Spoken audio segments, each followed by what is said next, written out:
Greetings, peace, and blessings. Happy Wednesday. I am the Moon Mama, and today is the day that Mercury governs. And Mercury, I just checked, was at the 29th degree of Leo. So Mercury has now moved past the sun and had a new moon in Leo with Mercury in there, and now Mercury's about to go into Virgo. Where everything else is. And the moon is still in Virgo. So Mercury, let me say that I feel a little scattered today just because there's so much new energy coming in.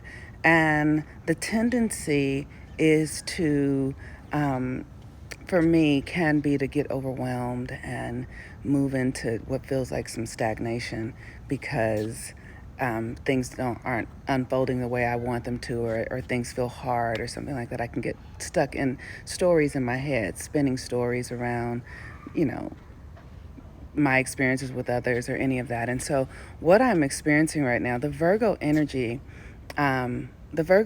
requires that we integrate. The Virgo energy is the sign that governs perfection. And what perfection is, it's a constant state of becoming. That's what perfection is. It's about being in a state of becoming and constantly taking inventory of your life, of your ways of being, of your thoughts, and seeing what stays and what goes. That is what perfection is. It's like, okay, it's like going through your closet every year and being like, okay, I didn't wear this in 3 months, so I'm throwing it out. But you're perfecting your energy.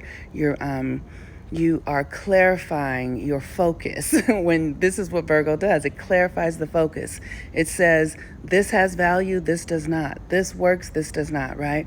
And so Mercury is our mind. It's how we think. It's how we create our perceived reality. It is the closest planet to the sun. And what that means, that it's the closest planet to the sun, is it means that it's getting the most light, the most energy, right? And Mercury is governed by, it's Sebek in the Kemetic Oracle deck. It is this energy because it's the mind that can be one thing in 1 minute and something else entirely in the next. And it's been in Leo. And so we've been really looking at our story, like our legacy, like who we were as children, right? What the thing that has been most aware for me is to remember who I was before I took on the narratives of this world. Before I took on the narratives of this is what it means to be Black and struggling and sadness and depression and all of that, imprisonment and those experiences were really, really real, when in my childhood and in my life experience. And they sort of defined me. And it's important to understand that Leo governs the ego. So we want to be mindful of what the ego is. There's a lot of, so I'm just rambling today. But there is a lot of information out there around spirituality. And there's this concept that we should get rid of the ego, and we cannot get rid of the ego. That's never possible. The ego has its place. The ego has its position in your life, and the ego's position is to be in service to your spirit. It's to be in service to your higher self. So what you don't want to you can't get rid of the ego. Like getting rid of the ego would be like trying to cut your nose off your face. And that's the importance of Leo, like really understanding the power of that childlike energy. It's associated with the ego. It's associated with the heart.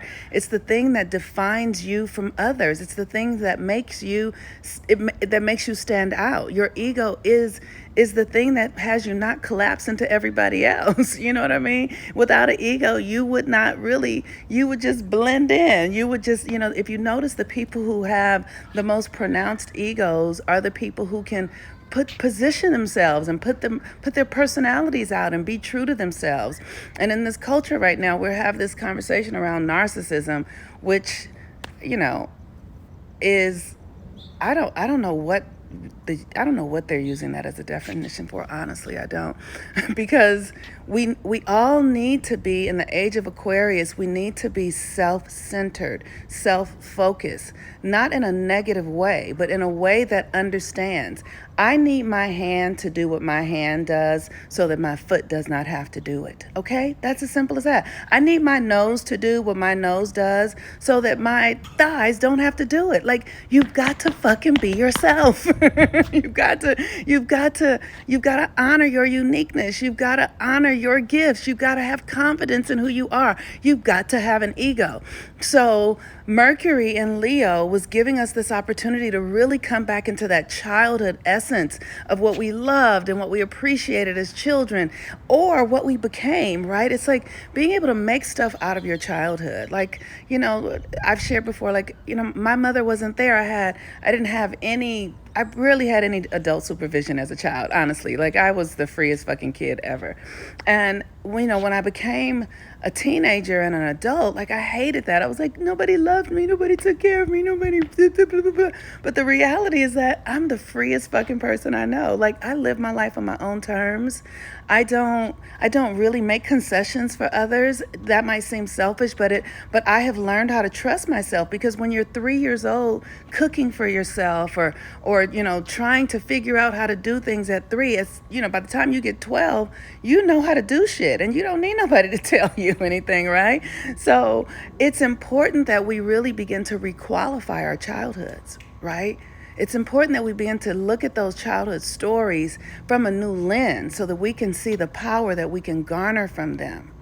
Because if we can garner the power from them and not just the fucking sad ass story, because yes, we all have fucking sad ass stories. They fucking sad, right? In this country, there has been so much neglect and so much, oppression, and not even in ways that we hear about it in other countries. So I'm not trying to do a comparison thing, but I'm just saying, at the human level, we all understand what suffering is, and how can we reclaim our power from those stories and those narratives around suffering from our childhood. That's what Mercury in Leo is. It's really opening up your heart. It's forgiveness. It's romance. It's elation, it's sexuality, it's playfulness, right? It's creative self-expression. So the more we can claim that before we forgot, before we got our feelings hurt, before we decided that we weren't enough, before you want to go back to that early feeling and then bring that feeling into this energy, into this moment, so that you can reuse it for something else. You want to create a revisionist story in your mind so that you can get your power back. Like, I'll tell myself, my parents, when I was born, my parents were rich and they loved me. And I remember, like, my daddy carrying me on his shoulder and being like, baby girl, you are just the best thing that ever happened. We are going to thrive. Like, I just tell myself a new story, because the stories that we experienced they create our brain patterns, right? And then that creates our nervous system. And then we will play those stories over and over and over again. And we create those experiences over and over and over again. So you've got to do the work to repattern yourself. You have to, through a new story. And that's what Mercury is, the story you're telling. So the moon is in Virgo, and the moon is in Virgo at the 28th degree. And Virgo is about integration. And that's exactly what I'm talking about. It's like, how can you make perfect those scenarios, those life experiences that were really painful? And it's important. Virgo is about the body and integrating. So it's literally body. Virgo is like body, mind, spirit, information, wisdom. So you want to be looking at your experience and seeing, like, how can I look at this from a different perspective? How can I integrate this? How can I make this work better? How can I align myself in a way that you're not at odds? Many of us, because we live in a country that polarizes things, that does this binary thing. We can be for this and then very much against something else, right? If we're Democrat, we're for the Democrats and everything. And then if the Republican, we're against the Democrats, right? That binary, that energy polarizes you. And in the polarization of that, you lose your power. And it's important that we really understand that everything is the opposite side of the same coin. So that you're not making, you're not saying, oh, they're awful. No, that's not how the system works, right? You have to really be able to embody everything, right? You have to be able to say where that's the little saying, there before the grace of God go I, right? So it's like if you see somebody in a condition that is really difficult, you want to be in the space of there before the grace of God go I, because we are all that. We are all things. We are as much the murderer and the saint. We are as much the harlot and the virgin. You know what I mean? We are as much the light and the dark, right? So you've got to be able to embrace all of those aspects of yourself in order to propel yourself forward. A vehicle, a car, and for a car to move forward, the battery, it needs a negative charge and a positive charge in order for there to be momentum, for there to be motion. You need a positive charge and a negative charge. So as long as you're shunning anything and being like, I don't want that, I don't want that, you don't have any power. You're stuck, because you have to have both, right? So today, use the energy to see, how you can neutralize these things that you are in opposition to. How can you do that? And if you need support, you can book a personal session with me or anything like that. It would be my pleasure to support you. Peace and blessings, y'all. I'm the Moon Mama. Bye-bye.